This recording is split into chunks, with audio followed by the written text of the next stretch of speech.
Hello everyone, कैसे हैं आप सब। एग्जाम ट्रिक्स में आपका स्वागत है। इंडियन ओवरसीज़ बैंक ने अपनी वैकेंसी निकाली है। वैकेंसी कहाँ पर निकाली, किस फील्ड में निकाली है? तो लोकल बैंक ऑफिसर LBO, आप जिसको जानते हैं, 2025-26 के लिए निकाली है। 2025-26 के लिए वैकेंसी निकाली है। अभी के लिए वैकेंसी 400 है। ये vacancy junior management grade scale 1 के लिए निकाली गई है। ध्यान रहे, ये वैकेंसी इंक्रीज भी हो सकती है, डिक्रीज भी हो सकती है, राइट। उसके बारे में पूरी डिटेल में बताऊंगा। सबसे पहले मैं आपको बता दूं कि आज से रजिस्ट्रेशन चालू हो चुका है। रजिस्ट्रेशन चालू है, आप अप्लाई करो, राइट। और ये 31 मई 2025 तक चलेगा, ठीक है। www.job Indian overseas bank .in पर जाके आप अप्लाई कर सकते हैं, राइट। ये वेबसाइट दी है।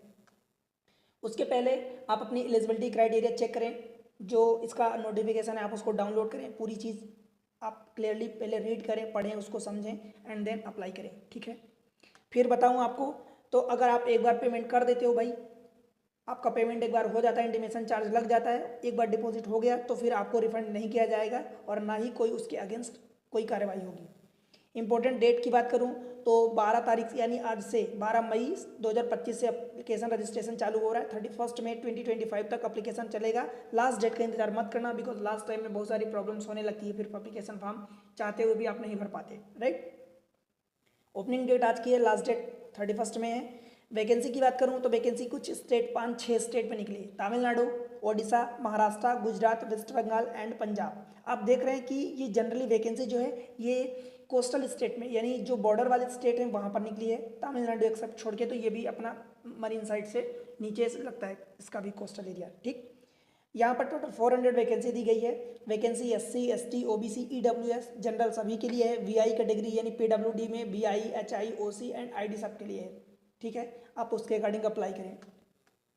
आगे बात करूं तो the number of vacancy and the number of reserve vacancy is provisional and may vary according to actual requirement of the bank. जैसा कि मैं आपको बता दिया हूँ, the candidate will have to apply for the vacancy of the one state only. केवल आप एक ही स्टेट के लिए अप्लाई कर सकते हैं। Selected candidate will be posted within the selected state for first 12 year of their service और up to the promotion of the SMGS 4 scale grade, ठीक है।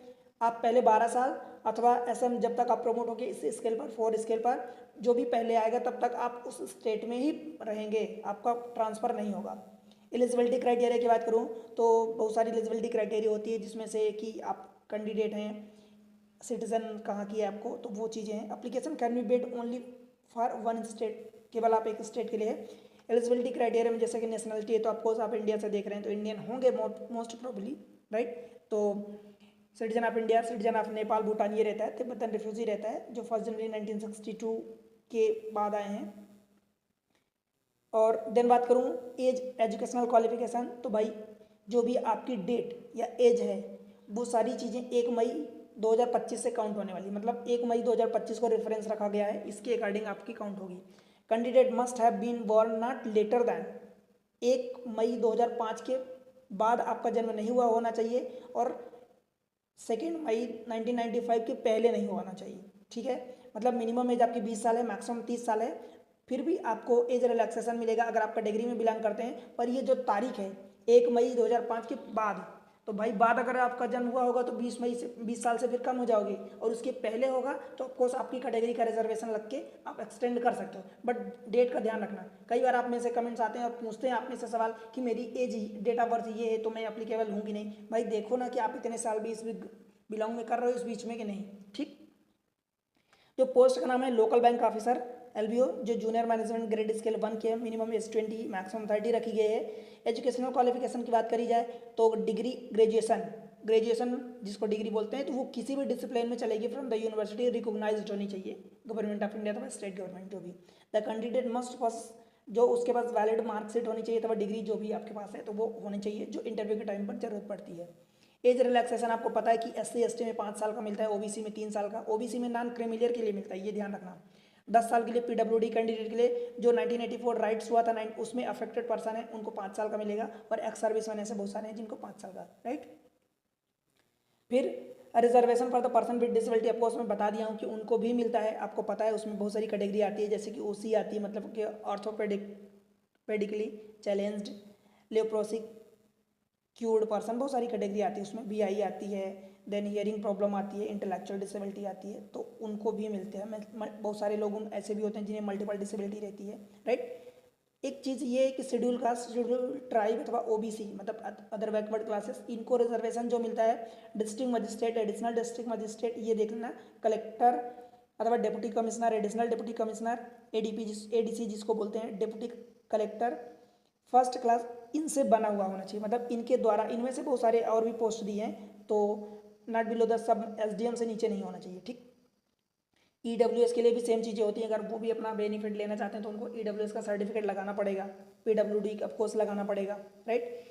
जो सैलरी इमोलमेंट्स मिलने वाला है वो 1/5/2025 एंड रिलेवेंट पॉलिसी जो भी है अभी की, तो पे स्केल है असिस्टेंट मैनेजमेंट स्केल 1 लेवल का है, जिसमें बेसिक पे 48,480 रुपीज़ बेसिक पे स्टार्टिंग का है। उसके साथ साथ आपका डीए, एचआरए, सीसीए एक्सेट्रा जो भी चीज़ें होती सब कुछ मिलेगा। तो आप समझ लो कि लगभग आपकी सैलरी 90,000 के आसपास पहुंच जाएगी, राइट। प्रोबेशन पीरियड की बात करी जाए तो भाई 2 साल का प्रोबेशन पीरियड रखा गया, बॉन्ड अमाउंट 2 लाख रुपीज़ रखा गया है, right. Leave, travel allowances will भी, जो भी सर्विस पॉलिसी बैंक की है वो सब कुछ टाइम टू टाइम अप्लाई होगा, राइट। सिलेक्शन प्रोसीजर की बात करी जाए तो आपका पहले ऑनलाइन एग्जामिनेशन होगा, देन उसके बाद अगर ऑनलाइन एग्जामिनेशन आप क्लियर करते हो तो आपका लैंग्वेज प्रोफिशिएंसी टेस्ट होगा, एलपीटी जिसको बोलते हैं, और अगर LPT language proficiency test clear करते हो देन आपका पर्सनल इंटरव्यू होगा। जहां अगर आप मान लो कि ऑनलाइन एग्जामिनेशन नहीं निकला तो फिर आपका एलपीटी क्यों होगा, नहीं होगा, और एलपीटी नहीं निकला तो फिर पर्सनल इंटरव्यू के लिए आप नहीं जाओगे, तो एक निकलेगा तभी आप अगले वाले के लिए क्वालिफाई करोगे, ठीक। Structure of the online examination, भाई ये चीज़ इंपॉर्टेंट है। देखो 4 सेक्शन रहेंगे, सेक्शनल कट ऑफ रहेगा सभी का, ध्यान रहे। रीजनिंग एंड कंप्यूटर एबिलिटी, इसमें 30 क्वेश्चन रहेंगे 60 नंबर के, हमारा हर क्वेश्चन 2 नंबर का रहेगा। सेम चीज़ है DI, data interpretation and data analysis quant, जिसको आप समझ सकते हो, तो उसमें 30 क्वेश्चन 60 नंबर के, मतलब हर क्वेश्चन 2 नंबर का यहाँ पर भी। और इन दोनों के लिए 60 मिनट रहेगा, ठीक है भाई, टाइम 1 घंटे का दोनों, मतलब इंग्लिश के अलावा। और जनरल बैंकिंग जो भी रहेगा सबका 2 लैंग्वेज में, हिंदी एंड इंग्लिश में पेपर होगा। General economy, banking, service awareness, ये जो रहेगा 40 क्वेश्चन 40 नंबर, मतलब एक क्वेश्चन 1 नंबर का। सेम चीज़ इंग्लिश के लिए 40 क्वेश्चन 40 नंबर, मतलब एक क्वेश्चन 1 नंबर का, ठीक है। इन दोनों के लिए आधे घंटे का टाइम मिलेगा।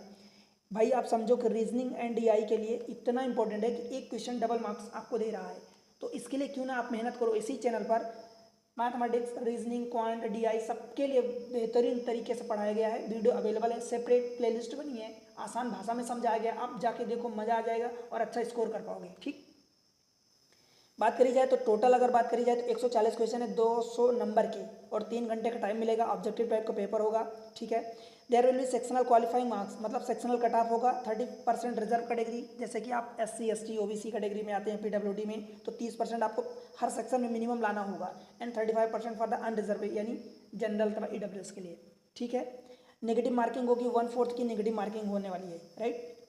देन बात करी जाए तो पर्सनल इंटरव्यू होगा, उसके पहले लैंग्वेज प्रोफिशिएंसी टेस्ट होगा, अगर आप ऑनलाइन टेस्ट क्लियर करते हो तो।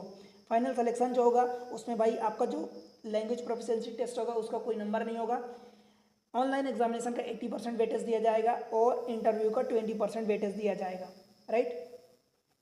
Procedure for the applying online examination, कैसे अप्लाई करोगे तो www.iobindianoverseasbank.in पर जाके अप्लाई करो, वहाँ पर करियर पोर्टल मिलेगा, उस पर जाना। Then recruitment for the LBO local bank officer 2025-26 पर जाना, और उसके बाद प्रोसीजर है उसको फॉलो करना, आगे बढ़ना। आपका ईमेल और मोबाइल नंबर लगेगा, उसको जरूर रखना, और वो उसको एक्टिव रखना through out the process. Application फ़ी कितना लगेगी तो SC ST PWD कैंडिडेट हैं तो आपका केवल इंटीमेशन चार्ज 175 रुपीज़ लगेगा including GST, right. General OBC EWS में है तो 850 रुपीज़ लगेगा including GST। Payment by online mode, देखो भाई आप जो पेमेंट करोगे, जो भी आपका 175 अथवा 850 लगेगा वो ऑनलाइन मोड में ही आप पेमेंट कर सकते हो, कोई और मेथड नहीं रहेगी। कुछ और इन्फॉर्मेशन बता देता हूँ कि कुछ लिस्ट ऑफ द डॉक्यूमेंट्स लगेंगे to be produce at the time of personal interview, ठीक है। तो ये बहुत सारे, और ध्यान रहे ओरिजिनल के साथ साथ आपको फोटोकॉपी ले जाना होगा, और वो फोटोकॉपी सेल्फ अटेस्टेड होनी चाहिए, किसी गेजेटेड ऑफिसर की जरूरत नहीं है, आपका self attested, because you are the most responsible person, right. देखो print out of the valid personal interview call letter रहेगा, valid system generated print out, online application form रहेगा, proof of the date of birth जिसमें 10th-12th की marksheet रहती है, language proficiency test का रहेगा, ठीक है। उसके बाद फोटो आइडेंटिटी प्रूफ वो रहेगा, उसमें बहुत सारी चीज़ें, ये सारी डॉक्यूमेंट जो जो लगेगा आप देख लेना, ठीक है। मार्कशीट लगेगा, वर्क एक्सपीरियंस जो भी है, कास्ट सर्टिफिकेट लगेगा, जितनी चीज़ें आपके पास हैं ये आप देख लेना अकॉर्डिंगली, ठीक। एनओसी का ध्यान रखना, एनओसी जरूर लगेगी और वो ओरिजिनल चाहिए, उसकी फोटोकॉपी नहीं, right. Proof of the identity submitted at the time of examination, तो आइडेंटिटी भी लगती है। एग्जामिनेशन सेंटर बहुत जगह पर है, अपने अकॉर्डिंग आप चूज करें। सभी स्टेट में देखो ये 6 स्टेट के लिए वैकेंसी निकली है, पर सभी स्टेट में एग्जामिनेशन सेंटर मिल रहे हैं, तो उसका आप फायदा उठाएं, आप अपनी लोकल जगह पर एग्जाम का सेंटर फिल करें, ठीक। जनरल एलिजिबिलिटी कुछ ऐसी है कि मेडिकल फिटनेस आपकी होनी चाहिए, character and caste whatever the verification of selected candidate, ये सारी चीज़ें होनी चाहिए गुड फॉर, ठीक। कुछ और चीज़ें हैं कि जैसे कि आपका एनओसी लगेगा वो ओरिजिनल लगेगा, वो मैं बता दिया हूँ। बाकी चीज़ें मैं बता दिया हूँ सारी चीज़ें। अनाउंसमेंट जो भी होगा, जैसे कि डिटेल लिस्ट निकलती है जो भी, या कुछ भी सडन चेंजेस आता है या कुछ भी होता है, जो भी नोटिफिकेशन आएगा कुछ भी, तो वो process will be only published at the provided our authorised website, केवल अथोराइज्ड वेबसाइट यानी www.IOB-IndianOverseasBank.in पर ही टाइम टू टाइम प्रोड्यूस करी जाएगी, कहीं और आपको नहीं मिलेगी, राइट। और ना ही आप किसी और जगह का भरोसा करना। देन बात करूँ कि कुछ डॉक्यूमेंट्स लगेंगे, तो गाइडलाइन है, तो फोटोग्राफ की इमेज लगेगी, फोटो कैप्चर लगेगा, जो भी होगा वो लगेगा, एंड देन सिग्नेचर आपका लगेगा, लेफ्ट थंब इम्प्रेशन लगेगा, उनकी साइज़ जो भी है आप देख लेना अकॉर्डिंगली। फॉर्म फिल करेंगे जब, तो वो ऑनलाइन अपलोड करेंगे डॉक्यूमेंट्स, तो आपको समझ में आ जाएगा। हैंड रिटन डिक्लेरेशन लगेगा, बस इतनी सारी चीज़ें हैं। ऐसे सेंटर की बात करी जाए तो इतने सारे सेंटर हैं, सारे स्टेट यूटीज़ में दिए गए हैं ऑलमोस्ट, तो आप अप्लाई करें, लास्ट डेट का इंतजार ना करें। और ऐसे इन्फॉर्मेटिव वीडियो के लिए वीडियो को लाइक कर दें, चैनल को अभी सब्सक्राइब करें, ठीक। और मैथमेटिक्स, रीजनिंग और डीआई के लिए, जो कि बहुत इंपॉर्टेंट होने वाला है इस एग्जाम के लिए, इसी चैनल पर आप पढ़ो, जाके देखो एक बार, प्लेलिस्ट विजिट करो, ठीक है। और अपना सपोर्ट चैनल के लिए जरूर बनाना, ठीक है भाई। मिलते हैं चलो अगले लेक्चर में, तब तक के लिए बाय बाय।